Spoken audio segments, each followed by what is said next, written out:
नमस्कार, DD news में आपका स्वागत है। मैं हूं चंद्रशेखर जोशी और आइए सबसे पहले आपको दिखाते हैं इस वक्त की हेडलाइंस। आगामी बजट की तैयारी तेज। बजट को लेकर प्रधानमंत्री नरेंद्र मोदी ने प्रमुख अर्थशास्त्रियों के साथ किया मंथन। बैठक में वित्त मंत्री निर्मला सीतारमण और नीति आयोग के उपाध्यक्ष सुमन बेरी भी हुए शामिल।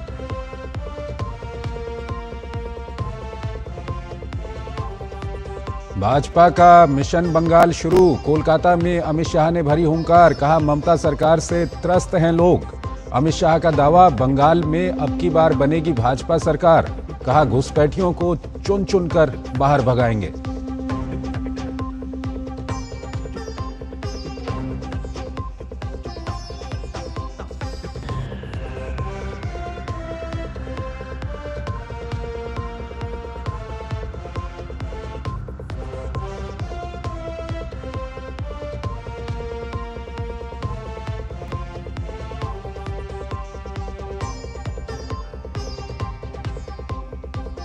पंजाब विधानसभा में आप सरकार ने विकसित भारत जी राम जी कानून के खिलाफ प्रस्ताव किया पेश। केंद्रीय कृषि मंत्री शिवराज सिंह चौहान ने किया पलटवार, कहा संसद के कानून के खिलाफ ये प्रस्ताव है अलोकतांत्रिक। योजना को बताया मजदूरों के लिए वरदान।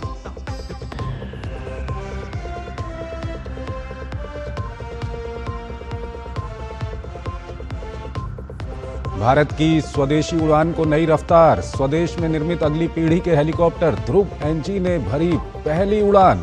केंद्रीय उड्डयन मंत्री के राम मोहन नायडू ने दिखाई हरी झंडी, कहा भारत बना दुनिया का तीसरा सबसे बड़ा घरेलू विमान निर्माता।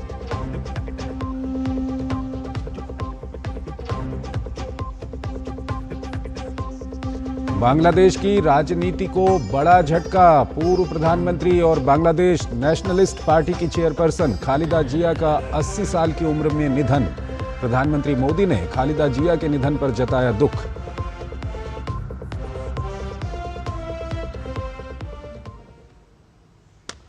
और आइए अब खबरों को विस्तार से देखते हैं। प्रधानमंत्री ने बजट पूर्व देश के प्रमुख अर्थशास्त्रियों के साथ बैठक की।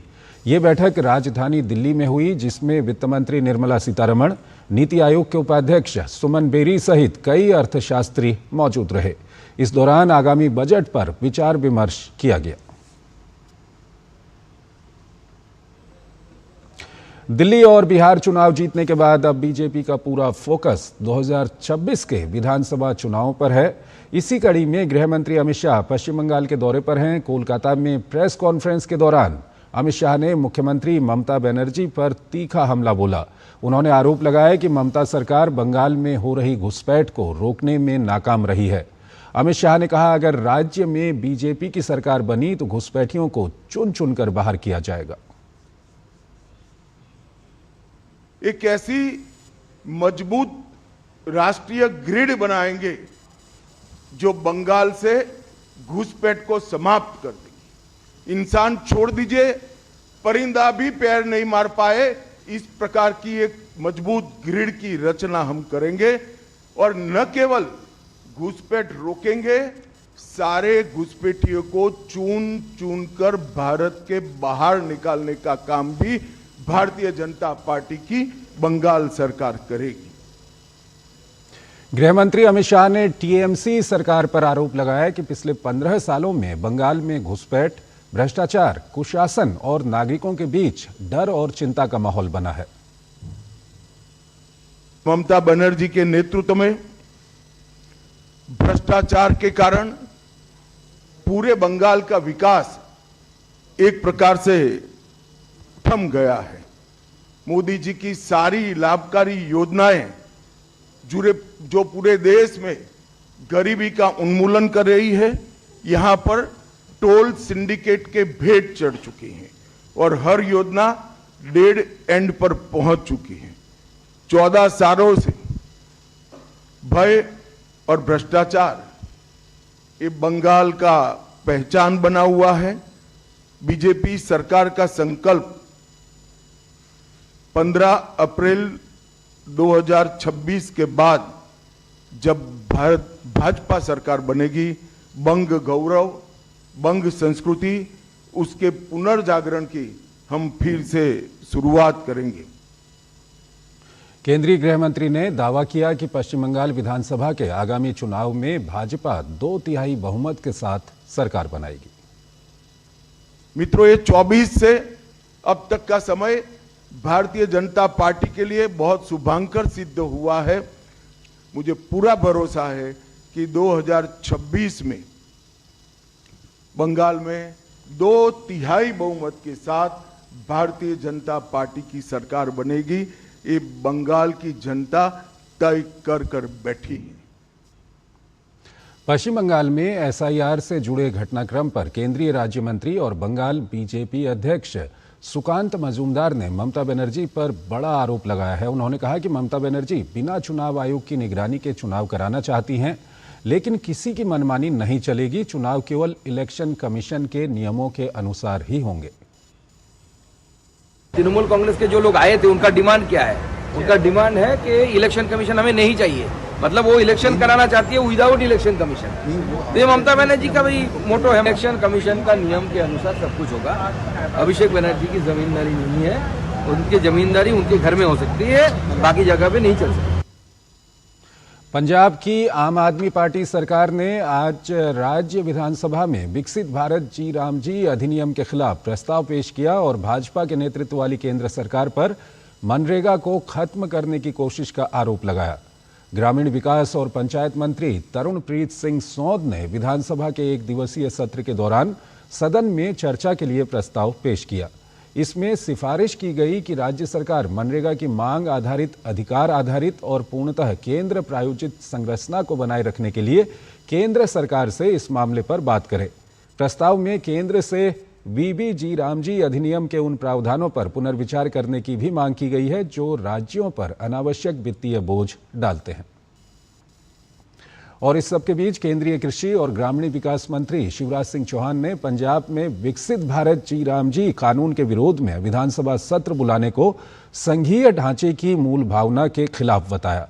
उन्होंने कहा, संविधान ने संसद को कानून बनाने का अधिकार दिया है और उसे मानना केंद्र व राज्यों दोनों की जिम्मेदारी है। पंजाब सरकार या पंजाब विधानसभा में जो बाकी दल कर रहे हैं, ये अलोकतांत्रिक है, अमर्यादित है, संविधान की मूल भावना के खिलाफ है, ये अंध विरोध है। हमें तो केवल विरोध करना है, इसके लिए विरोध करेंगे। आप चर्चा में जवाब ना सुनो और प्रतिपक्ष इतना जिम्मेदार हो जाए, विशेषकर कांग्रेस, कि इतने महत्वपूर्ण बिल पर नेता प्रतिपक्षी लोकसभा से गायब रहे, संसद से गायब रहें। जब संसद में चर्चा होगी गायब रहेंगे। शिवराज सिंह चौहान ने पंजाब में भ्रष्टाचार के कई मामले गिनाए। उन्होंने कहा, पंजाब में भ्रष्टाचार की स्थिति बेहद गंभीर है। पंजाब में तो इतने करप्शन के मामले हैं। अभी मैं रिपोर्ट देख रहा था, ये पंजाब में सोशल ऑडिट 13,304 ग्राम पंचायतों में से केवल 5,915 में हुआ। लगभग वित्तीय गबन के 10,653 मामले सामने आए। रिपोर्ट में 10,653 मामले, उनमें कार्रवाई नहीं की गई। सड़क की सफाई और नहरों की सफाई के नाम पर पैसा निकाल लिया गया,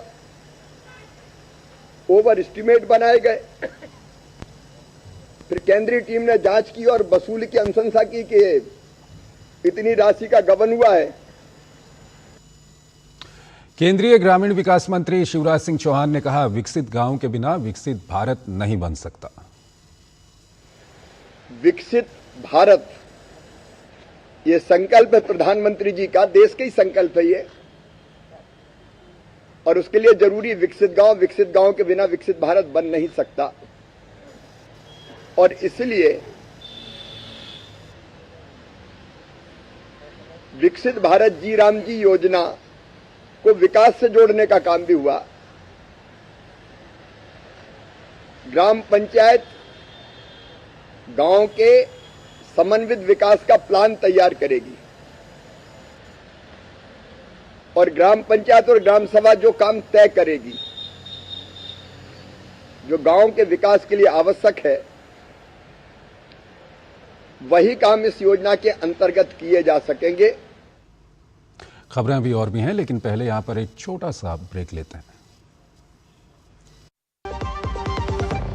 LIC युवा प्रोफेशनल्स के लिए लाए हैं नवजीवन श्री। करें नियमित प्रीमियम का भुगतान, जीवन बीमा का आनंद लें, प्राप्त करें प्रीमियम के प्रतिशत पर गारंटीकृत एडिशंस। अपने वित्तीय लक्ष्यों के अनुरूप मैच्योरिटी पर गारंटीकृत धनराशि पाएं। मौजूदा पॉलिसी धारकों के लिए आकर्षक अतिरिक्त लाभ। आज ही खरीदें। मेरी पसंद, मेरी पसंद, मेरी पसंद, मेरी पसंद, हमारी पसंद, हम सबकी पसंद। मजबूत देश का मजबूत सरिया हो गया स्टील। स्वागत है आपका ब्रेक के बाद। भारत के स्वदेशी हेलीकॉप्टर विकास में आज एक नया अध्याय लिखा गया है। भारत में बना एडवांस्ड लाइट हेलीकॉप्टर ध्रुव का नया और एडवांस नागरिक संस्करण ध्रुव नेक्स्ट जनरेशन आज पहली बार उसने उड़ान भरी। केंद्रीय नागरिक उड्डयन मंत्री किंजिरापू राममोहन नायडू ने पहली उड़ान को झंडी दिखाई। इससे पहले बेंगलुरु में HAL के हेलीकॉप्टर डिवीजन में अत्याधुनिक हेलीकॉप्टर ध्रुव की पूजा अर्चना की। राममोहन नायडू ने हेलीकॉप्टर के सुरक्षा पैमानों का भी जायजा लिया। ये स्वदेशी helicopter Hindustan aeronautics limited HAL ने विकसित किया है। 6 से 14 सीटों वाला ये हेलीकॉप्टर पर्यटन, VIP परिवहन, आपदा और बाढ़ प्रबंधन के साथ समुद्री अभियानों जैसे नागरिक कार्यों में सक्षम है। ध्रुव NG भारतीय सेना के लिए पहले से सफल साबित हो चुके एडवांस लाइट हेलीकॉप्टर ALH ध्रुव का नया और बेहतर वर्जन है। इसमें कई आधुनिक बदलाव किए गए हैं। इसमें स्वदेशी शक्तिशाली इंजन और नागरिक प्रमाणीकरण के लिए उन्नत सुविधाएं शामिल हैं।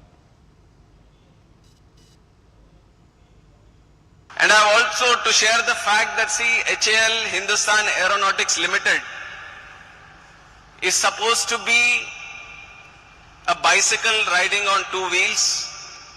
One wheel is the defense, one wheel is the civil aviation. But you have to also realize that the bicycle design has gone through various changes over the years. If you had seen the history, then you would remember the earlier design of the bicycle where one wheel is too big and one wheel was small. So like that, HAL for some time has been riding on the wheel of defense, taking a heavy load on the defense. But today I can proudly say from what we have witnessed today, the internal design of HAL is now changing and the bicycle is now riding on 2 equal wheels, which is the civil aviation and defense. That is why it is a very even more proud of moment for me leading the civil aviation sector in the country. भारतीय नौसेना का नौकायन पोत कौंडिन्य 29 दिसंबर को गुजरात के पोरबंदर से Oman सल्तनत के मस्कट के लिए अपनी पहली विदेशी यात्रा पर रवाना हुआ। INSV कौंडिन्य भारतीय नौसेना का स्वदेशी रूप से बनाया गया पारंपरिक नौकायन पोत है। ये ऐतिहासिक अभियान भारत की प्राचीन समुद्री विरासत को एक जीवित समुद्री यात्रा के माध्यम से पुनर्जीवित करने, समझने और मनाने के प्रयासों में एक प्रमुख मील का पत्थर है। इस पोत को औपचारिक रूप से vice admiral Krishna Swaminathan, flag officer commanding in chief पश्चिमी नौसेना कमान ने भारत में ओमान सल्तनत के राजदूत इस्सा सालेह अल शिबानी और भारतीय नौसेना के वरिष्ठ अधिकारियों और विशिष्ट मेहमानों की गरिमामयी उपस्थिति में हरी झंडी दिखाकर रवाना किया। INSV कौंडिन्य का निर्माण पारंपरिक सिलाई वाली जहाज निर्माण तकनीकों का उपयोग करके किया गया है। प्रधानमंत्री नरेंद्र मोदी ने पोरबंदर से ओमान के मस्कट के लिए अपनी पहली यात्रा पर रवाना हो रहे INSV कौंडिन्य को साकार करने में किए गए अथक प्रयासों के लिए डिजाइनरों, कारीगरों, जहाज निर्माताओं और भारतीय नौसेना को बधाई दी है। प्रधानमंत्री मोदी ने सोशल मीडिया X पर एक पोस्ट में लिखा, ये देखकर बेहद खुशी हुई है कि INSV कौंडिन्य पोरबंदर से ओमान के मस्कट के लिए अपनी पहली यात्रा पर रवाना हो रहा है। प्राचीन भारतीय सिलाई जहाज तकनीक से निर्मित ये जहाज भारत की समृद्ध समुद्री परंपराओं को दर्शाता है। मैं इस अद्वितीय जहाज को साकार करने में किए गए अथक प्रयासों के लिए डिजाइनरों, कारीगरों, जहाज निर्माताओं और भारतीय नौसेना को बधाई देता हूं। मैं चालक दल को सुरक्षित और यादगार यात्रा के लिए शुभकामनाएं देता हूं। क्योंकि वो खाड़ी क्षेत्र और उससे परे हमारे ऐतिहासिक संबंधों को पुनर्जीवित कर रहे हैं।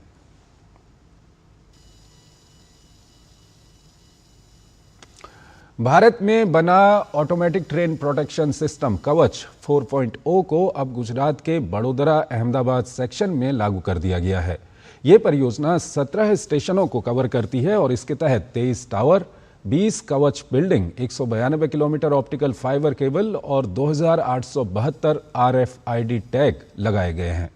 इस रूट पर पहली कवच सक्षम ट्रेन संकल्प फास्ट पैसेंजर चलाई गई। कवच 4.0 सिस्टम ट्रेन को स्पीड लिमिट तोड़ने से रोकता है, लाल सिग्नल पार होने पर ब्रेक लगाता है और ट्रेन टक्कर की संभावना को कम करता है। इसमें SOS सुविधा और लेवल क्रॉसिंग पर ऑटोमेटिक हॉर्न भी शामिल है। अब तक ये कवच सिस्टम 2200 किलोमीटर से ज्यादा रूट पर लागू हो चुका है, जो भारतीय रेल के सुरक्षित और स्मार्ट नेटवर्क की दिशा में बड़ा कदम है। केंद्रीय मंत्री जितेंद्र सिंह ने कहा कि ये साल सरकार के लिए आम नागरिकों का जीवन आसान बनाने वाले सुधारों को समर्पित रहा। उन्होंने बताया कि बीते एक साल में प्रशासनिक प्रक्रियाओं को सरल करने, डिजिटल सेवाओं को बढ़ावा देने और पारदर्शिता लाने की दिशा में कई महत्वपूर्ण कदम उठाए गए। डॉक्टर जितेंद्र सिंह ने कहा कि सरकार का मुख्य उद्देश्य ईज ऑफ लिविंग को बढ़ाना है ताकि आम लोगों को कम से कम दिक्कतों का सामना करना पड़े। This was a year which was dedicated to governance reforms for ease of living. And when you have to aim at ease of living, obviously those who are assigned to facilitate this task should also have ease of working. So simultaneously, there was also a very conscious attempt to provide a work-friendly environment for the various officials in the different departments and the ministries. And of course, the underlying theme continued to be what it was in the beginning of this government in 2014, that is maximum governance, minimum government. Karnataka में अवैध निर्माण गिराने को लेकर कांग्रेस एक बार फिर विवादों में घिर गई है। कांग्रेस महासचिव KC वेणुगोपाल के हस्तक्षेप के बाद बीजेपी ने राज्य सरकार के कामकाज में दखल देने का आरोप लगाते हुए उन्हें सुपर CM करार दिया है। बता दें कि विवाद तब और गहराया जब वेणुगोपाल ने बेंगलुरु के कोगिलू गांव में हुई तोड़फोड़ को लेकर मुख्यमंत्री सिद्धारमैया और उप मुख्यमंत्री DK शिवकुमार से बातचीत की। उन्होंने कहा कि कांग्रेस हाईकमान को इस कार्रवाई को लेकर चिंता है और ऐसे कदम अधिक सावधानी, संवेदनशीलता और करुणा के साथ उठाए जाने चाहिए थे ताकि लोगों की भावना को ठेस ना पहुंचे। दरअसल वेणुगोपाल की टिप्पणी केरल के मुख्यमंत्री पिनराई विजयन की बेंगलुरु में ध्वस्तीकरण की आलोचना के बाद आई, जिन्होंने कर्नाटक की कांग्रेस सरकार की तुलना RSS से की है। उन्होंने एक्स पोस्ट में लिखा, कर्नाटक की कांग्रेस सरकार ने बेंगलुरु की एक कॉलोनी में सालों से रह रहे मुस्लिम परिवारों को बेदखल करके बुलडोजर राज की नीति अपनाई है। Like Pinarayi should not interfere with such type of affairs. We know Bangalore well. We don't want to entertain this slum who just wanted to create this land mafias. So we are trying to protect our land. And those who are eligible, definitely we are ready to give houses to them in the Rajiv Gandhi houses. Our Chief Minister also has directed. I have also directed them. I have submitted a report. Even my leaders from Kerala also have spoken to us. Please, I request Mr. Pinarayi, without knowing things, the fact of the case, we should not interfere with such a. We are not into any bulldozer. और वहीं विधान परिषद के नेता प्रतिपक्ष चलवाड़ी नारायण स्वामी ने केरल के मुख्यमंत्री पिनराई विजयन पर मुस्लिम तुष्टीकरण का आरोप लगाया, क्योंकि केरल में चुनाव होने हैं। साथ ही कहा कि कर्नाटक सरकार यू टर्न ले चुकी है। डेमोलिशन ये पूरे होने के बाद पिनराई विजयन उधर चुनाव आ रहा है केरला में, उसके वास्ते उनको अपीजमेंट करने के लिए एक टीम भेजा था। उसी समय वो देखकर वेणुगोपाल, ये कांग्रेस जनरल सेक्रेटरी, मुख्यमंत्री जी से बात भी किया और आदेश भी दिया उनको अकोमोडेट करना। तुरंत मुख्यमंत्री और कांग्रेस लीडर्स लोग पूरे यू टर्न लेके अभी उनको अकोमोडेट करने के लिए इतने मीटिंग भी कर रहा है, वो अभी डेमोलिशन साइट को भी विजिट कर रहा है। एनआईए से इसको इन्वेस्टिगेशन करने के लिए अभी मैं डिमांड भी किया हूं। जब दुनिया भर में राजनीतिक उथल पुथल और अस्थिरता का माहौल है, तब प्रधानमंत्री नरेंद्र मोदी का नेतृत्व भारत के लिए स्थिरता और विकास का प्रतीक बनकर उभरा है। केंद्रीय मंत्री हरदीप सिंह पुरी ने रिफॉर्म एक्सप्रेस 2025 पर अपने विचार व्यक्त करते हुए कहा कि ये सुधारों की निरंतर प्रक्रिया है जो हर सप्ताह बढ़ती हुई अड़चनों को दूर कर रही है और भारत को विकास के नए आयाम प्रदान कर रही है। मंत्री पुरी ने कहा कि इन सुधारों का उद्देश्य केवल नीतिगत बदलाव तक सीमित नहीं है, बल्कि ये भारत के समग्र विकास के लिए एक मजबूत और स्थिर आधार तैयार कर रहे हैं।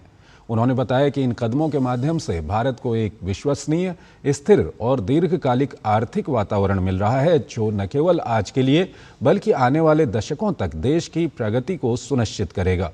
भारत ने ऐतिहासिक व्यापार समझौतों, आधुनिक श्रम संहिताओं और सिक्योरिटीज मार्केट कोर्ट बिल को लागू कर दिया है जो देश के बाजार को और भी प्रतिस्पर्धात्मक और विश्वासपूर्ण बना रहे हैं। इन सुधारों ने भविष्य के विकास के लिए मजबूत नींव रखी है। भारतीय बंदरगाह अधिनियम 2025 ने देश के लॉजिस्टिक्स और बंदरगाह क्षेत्र में सुधार किया है।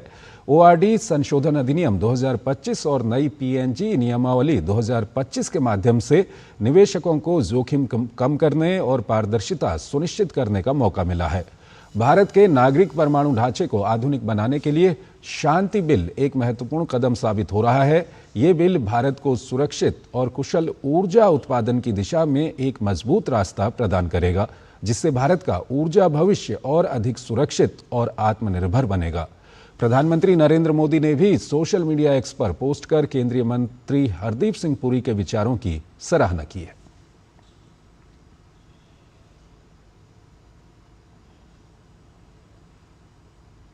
राष्ट्रपति द्रौपदी मुर्मू झारखंड के गुमला जिले में आयोजित अंतर्राज्यीय जन सांस्कृतिक समागम समारोह में शामिल हुईं।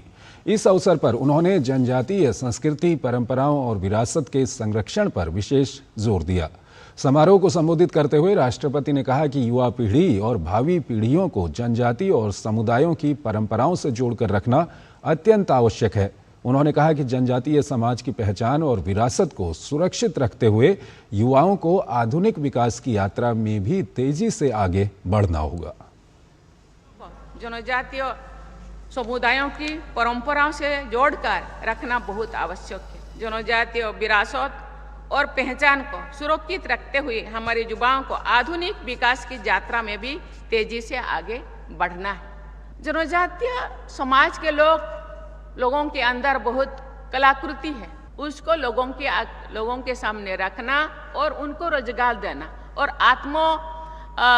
सम्मान बढ़ाना और आत्मनिर्भर बनाना सरकार का कर्तव्य है। उपराष्ट्रपति सोमवार को दिल्ली में एनसीसी के गणतंत्र दिवस शिविर का विधिवत उद्घाटन करेंगे।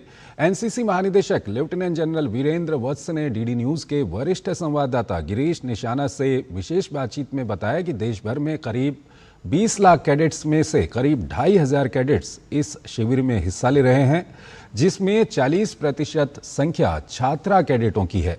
उन्होंने बताया कि इस बार 22 देशों के कैडेट्स भी शिविर का हिस्सा बनेंगे। आप इस बातचीत को देखिए और मुझे इजाजत दीजिए इस बुलेटिन में। नमस्कार। सर्वधर्म पूजा के साथ एनसीसी का रिपब्लिक डे कैंप 2026 शुरू हो चुका है और इस पर ज़्यादा बात करने के लिए हमारे साथ मौजूद हैं एनसीसी के महानिदेशक लेफ्टिनेंट जनरल वीरेंद्र वत्स सर। पूरे कंट्री को हमने 17 डायरेक्टरेट्स में डिवाइड किया है, तो हर डायरेक्टरेट से कंटिंजेंट यहाँ पर हिस्सा लेता है और तकरीबन 2,500 कैडेट इसमें हिस्सा ले रहे हैं। इस 2,500 में तकरीबन 40% गर्ल कैडेट्स हैं। और इस बार के कैंप को जो और स्पेशल बनाता है, इस बार 22 विदेशी कंटिंजेंट्स भी इसमें हिस्सा ले रहे हैं। हमारे पास कई कंट्रीज से रिक्वेस्ट आता है, जो हमारा मॉडल है एनसीसी का, कई देश उसको अपने देश में रेप्लिकेट करना चाहते हैं, तो कई देश हमारे इस संस्था के साथ में जुड़ना चाहते हैं।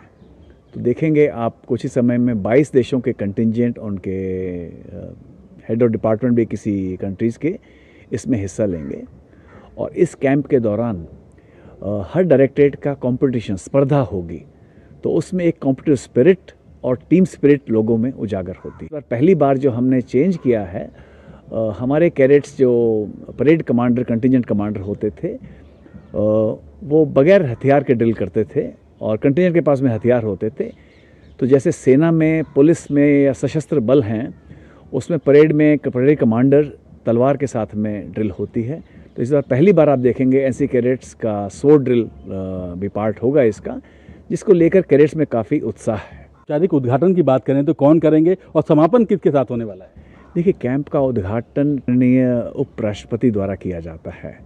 तो सोमवार को ये इस कैंप का ऑफिशियल इनॉग्रेशन होगा और समापन प्राइम मिनिस्टर रैली पे होता है। और प्राइम मिनिस्टर रैली का एक हाई पॉइंट होता है चैंपियन डायरेक्टरेट, जो कि सभी स्पर्धा में विजयी रहा है, उसे मिला जाता है। और जो उत्कृष्ट कैडेट रहे हैं, जिन्होंने अपने आप को डिस्टिंग्विश किया है, उनको अवार्ड किया जाता है। तो हर एनसीसी कैडेट का ये सपना होता है इस कैंप में आना और बेस्ट कैडेट की ट्रॉफी लेना। देश के उपराष्ट्रपति इस कैंप का विधिवत उद्घाटन करेंगे और समापन प्रधानमंत्री रैली के साथ होगा। कैमरामैन उत्तम सिंह के साथ गिरीश निशाना, डीडी न्यूज, दिल्ली।